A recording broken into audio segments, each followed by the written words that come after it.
नमस्कार। गलवान घाटी में भारतीय सैनिकों की शहादत का भारत और चीन के रिश्तों पर क्या असर पड़ेगा, इस पर बात करने के लिए हमारे साथ इस वक्त आज तक पर मौजूद हैं बीजेपी के महासचिव और वरिष्ठ नेता श्री राम माधव। राम माधव जी, स्वागत है आपका।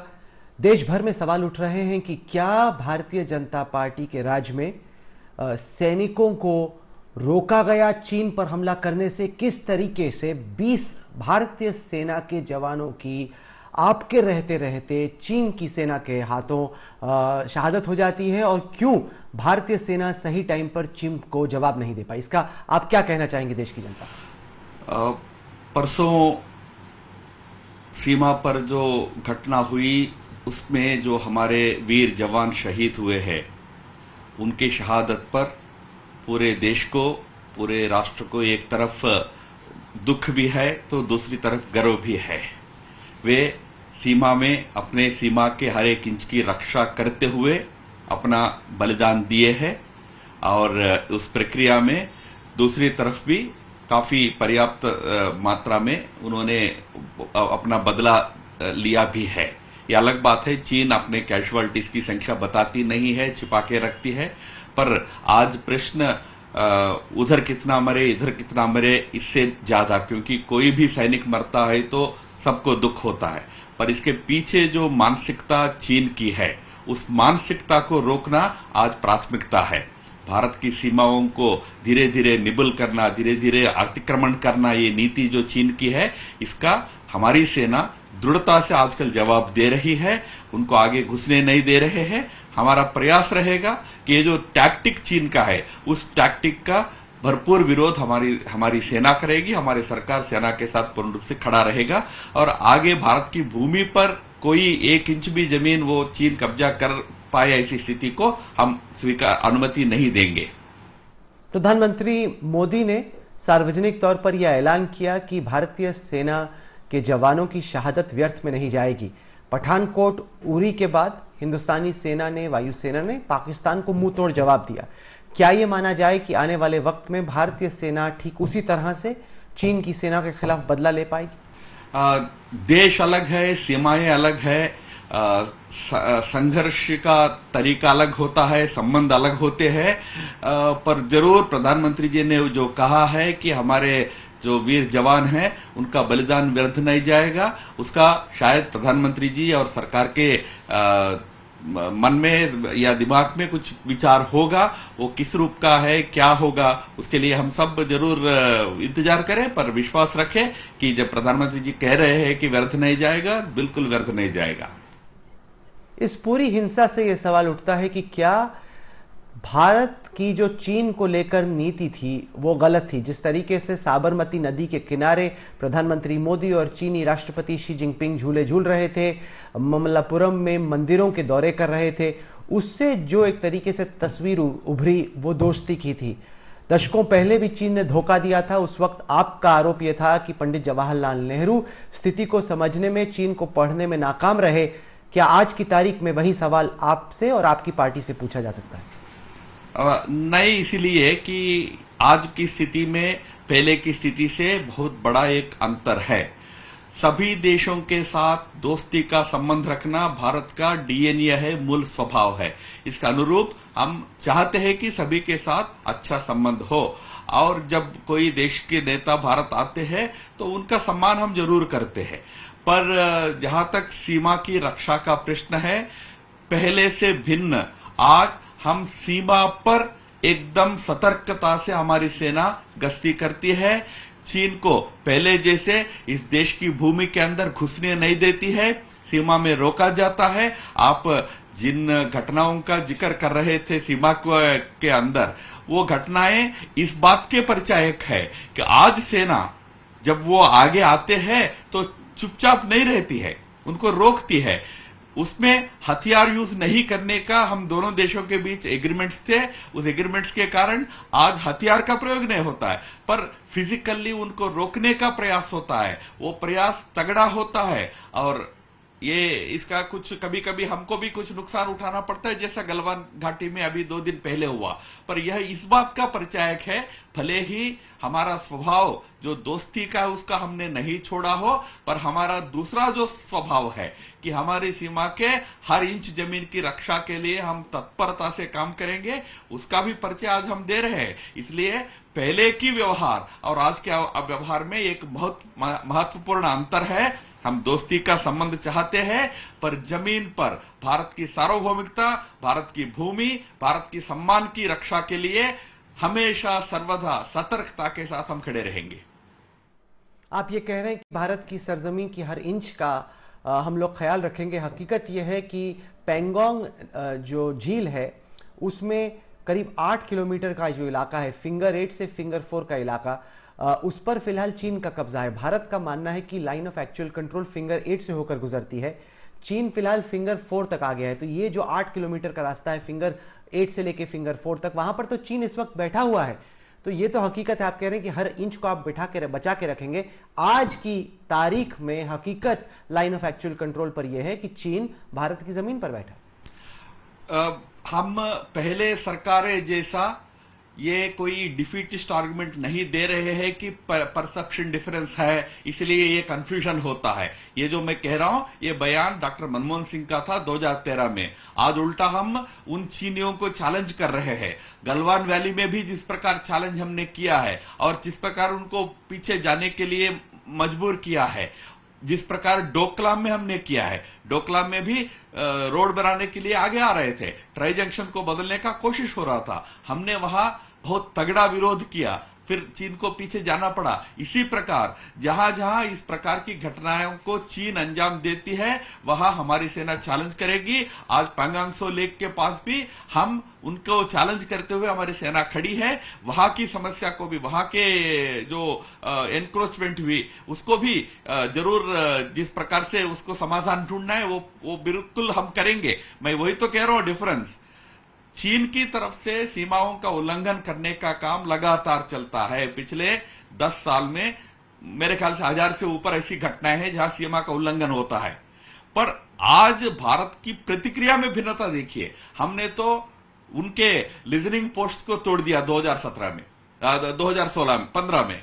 2017 में डोकलाम में बड़ी सेना को हम उनके सामने खड़ा कर दिया। अभी भी हमारी सेना आमने सामने खड़ा होकर फिजिकल संघर्ष कर रहा है उनको पीछे ढकेलने के लिए। यह आज की परिवर्तन है। हम सीमाओं की रक्षा के लिए इस समय तत्परता से काम कर रहे हैं, कोई डिफीटिस्ट आर्गुमेंट नहीं दे रहे कि परसेप्शनल डिफरेंस है। गलवान घाटी में हुई हिंसा का भारत और चीन के रिश्तों पर आपके हिसाब से आगे आने वाले वक्त में क्या असर पड़ेगा? हमने देखा है कि कई जगहों पर चाइनीज टीवी तोड़ी जा रही हैं, लोग सड़कों पर हैं, लोगों में बेहद आक्रोश है। आपके हिसाब से गलवान घाटी की हिंसा से पहले के भारत चीन के रिश्ते और इसके आगे के भारत के और चीन के रिश्तों में क्या फर्क होगा? गलवान वैली की जो घटना है उसमें जिस प्रकार के हथियारों का प्रयोग हुआ, जिस बर्बरता, जिस क्रूरता, जिस दमन का परिचय चीन की सेना ने किया था, वह तो हम जो देशों के बीच जितने जो अभी कांग्रेस पार्टी के जमाने में 6 एग्रीमेंट हुए, 1988, 1993, 96, 2005, 2012, 2013, 6 एग्रीमेंट हुए। वो सारे एग्रीमेंट्स का उल्लंघन था, इंटरनेशनल नॉर्म्स का उल्लंघन था।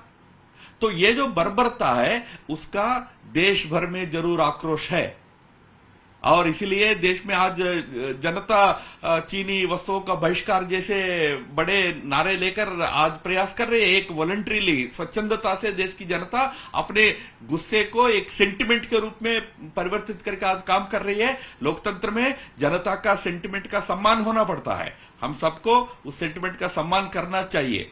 हमारी आज की प्राथमिकता एक तो बातचीत के जरिए हम संबंध और बिगड़े और ना बिगड़े इसकी प्रयास को जारी रखना चाहिए। दूसरी तरफ सीमा में शांति भी हो और सीमा का हर इंच की रक्षा हो, इसकी प्रयास करना चाहिए। प्राथमिकता जरूर है, पर यह जो घटनाक्रम हुआ उसका समाज पर भी असर होता है। उस समाज का ऊपर असर जब होता है तो उसका थोड़ा बहुत प्रभाव नीतियों पर भी होता है। तो ये एक स्वाभाविक परिणाम क्रम है, वो जरूर कुछ ना कुछ रहेगा, ये इतना मैं जरूर कह सकता हूं। क्या भारत की सरकार ये सुनिश्चित कर सकती है कि आने वाले वक्त में चीनी कंपनियों को भारत में कोई कॉन्ट्रैक्ट ना मिले? अगर आपको हमारी सेना से मुकाबला करना है तो आप हमारे साथ व्यापार नहीं कर सकते, आप यहां पर आकर निवेश नहीं कर सकते। क्या इस तरह का फैसला मोदी सरकार लेने के बारे में सोच रही है राम माधव जी? मोदी जी की सरकार तो ऑलरेडी कुछ इस दिशा में कदम उठा चुकी है। कुछ महीना पहले सरकार ने आदेश निकाला कि जो पड़ोसी देशों से, जिसमें चीन भी शामिल है, इन देशों से जो निवेश वगैरह आते हैं, कॉन्ट्रैक्ट के रूप में हो या कुछ इन्वेस्टमेंट्स के रूप में हो, जो निवेश भारत में आता है वह बिना भारत सरकार की अनुमति के आ नहीं सकता है। तो एक नियंत्रित करने का, रेगुलेट करने का निर्णय भारत सरकार ने वैसे भी कर चुका है। तो और दूसरी तरफ आज भारत सरकार की नई एक बड़ी नीति है जिसका प्रधानमंत्री जी ने आविष्कार किया था, आत्मनिर्भरता की नीति। अपने पैरों पर हमको खड़ा होना है। इस दिशा में भी कई चीजें जिसमें हमको चीन जैसे देशों पर निर्भर होने की आवश्यकता नहीं है। आज तो पैंट जिप से लेकर, बटन से लेकर, मोबाइल फोन्स के स्पेयर पार्ट से लेकर सब चीजें हम चीन से लाते हैं। इसकी जरूरत नहीं है, भारत अपने पैरों पर खड़ा हो सकता है। तो इस दिशा में भी सरकार आत्मनिर्भरता की दिशा में काम करेगी। रही बात जो पब्लिक सेंटिमेंट है चीनी वस्तुओं के बहिष्कार का, उस सेंटिमेंट का ध्यान तो समाज के जितने प्रबुद्ध लोग हैं, जितने नेता हैं, जितने लोग हैं, हम सबको उसका आदर करना चाहिए। राहुल गांधी आपसे लगातार सवाल पूछ रहे हैं। वो कह रहे हैं कि सरकार सो रही थी, सरकार लगातार इनकार कर रही थी कि चीनी सेना भारत की सीमा में घुस आई है, और जब गलवान घाटी में ये हिंसा हुई उसी के बाद आपको मजबूरन ये मानना पड़ा, क्योंकि आपको मालूम था कि अगर आप नहीं मानोगे तो कहीं ना कहीं से ये जानकारी सार्वजनिक हो जाएगी। इस वजह से आपने माना, लेकिन उससे पहले 1 महीने से ज्यादा भारत की सरकार पूरी तरह से इस बात को डिनाई करती रही। जहां तक चीन का प्रश्न है, पूरा सोने की आदत कांग्रेस पार्टी की है, मिस्टर राहुल गांधी की खुद की है। 3 दिन हो गया था चीनी सेना के बर्बरता का। 3 दिन बाद आज ट्वीट आता है। सो कौन रहे थे?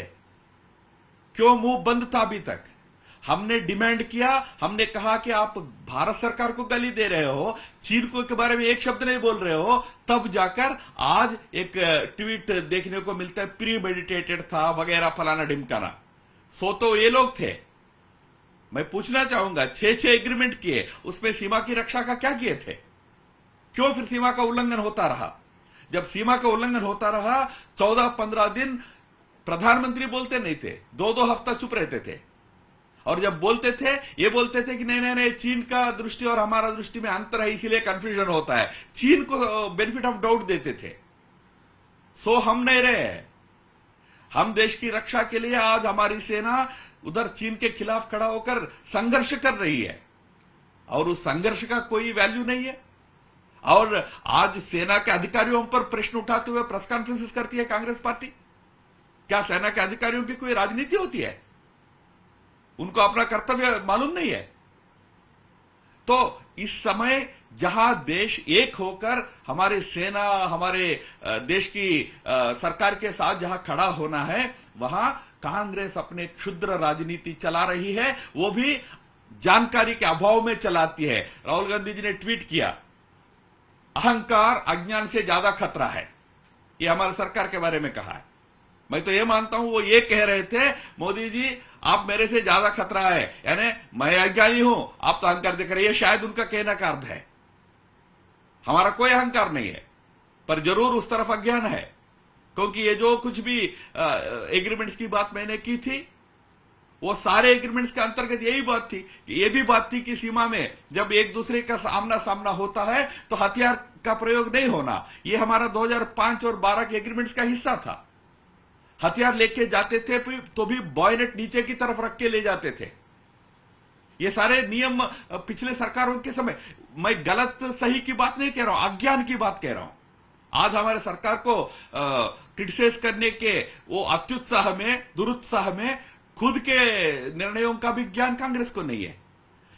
यही कारण है कांग्रेस पार्टी जो बयान देती है, इन्हीं बयानों को पाकिस्तान यूनाइटेड नेशंस में यूज करता है। कल जाकर चीन इन्हीं लोगों के बयानों को इंटरनेशनल मंचों पर यूज करेगा। यह भारत का दुर्भाग्य है। देश का 130 साल से ज्यादा इतिहास वाला पार्टी जो कांग्रेस पार्टी है, उनके लिए इस प्रकार की व्यवहार शोभा नहीं देता है। आखिर में राम माधव जी, ये सवाल उठता है कि जब चीनी सेना ने भारतीय 16 बिहार के सैनिकों पर हमला कर दिया था, तब उस वक्त पे उन्होंने गोलियां क्यों नहीं चलाई? जिस तरह से ये वाकया हुआ, क्या उसके बाद आप गारंटी देते हैं कि अगली दफा अगर भारत और चीन के सैनिकों के बीच मुठभेड़ होती है तो भारत के सैनिक भी मुंह तोड़ जवाब देंगे और वहीं पर अगर फायरिंग की जरूरत पड़ी तो फायरिंग भी करेंगे? न, पहली बात तो गलवान वैली में भी हमारी सेना, जैसा प्रधानमंत्री जी ने कहा, लड़ते लड़ते मरा है, याद रखना। ये अलग बात है कि दूसरी तरफ कितना नुकसान हुआ इसकी जानकारी चीन सार्वजनिक नहीं करता है। चीन इसको छिपा के रखता है, किसी भी कारण हो। अब ये सोचना कि हम कोई बलि का बकरा हुआ, ऐसा नहीं है। हमारी सेना बहादुर सेना है, लड़ते लड़ते ये बलिदान हुआ है। हमारा सबका प्रयास होगा। अब आगे हमारे सैनिक इस प्रकार अपना जान न्योछावर करने की स्थिति नहीं है, इसका प्रयास जरूर होगा। पर सीमा की हर इंच भूमि की रक्षा करने का संकल्प जो सेना का है, उस पर किसी को भी प्रश्न उठाना नहीं चाहिए जो आज विपक्ष कर रहा है। हमारी सेना बहादुरी का प्रतिरूप है। उस बहादुरी के साथ सीमा की रक्षा सेना करती रहेगी। हमारा प्रयास रहेगा आगे इस प्रकार की घटनाएं ना हो, पर देश की सार्वभौमिकता और सम्मान की रक्षा के लिए हर प्रकार का तगड़ा कदम उठाने के लिए भी सरकार और सेना हमेशा तैयार रहेंगे। राम माधव जी, आप जुड़े हमारे साथ। वर्तमान स्थिति पर और आगे के भारत और चीन के रिश्तों पर आपने अपनी बात हमारे सामने रखी, बहुत बहुत शुक्रिया आपका। तो ये थे बीजेपी के महासचिव राम माधव, बात कर रहे थे आज तक से। देश और दुनिया की बाकी खबरों के लिए आप देखते रहिए आज तक।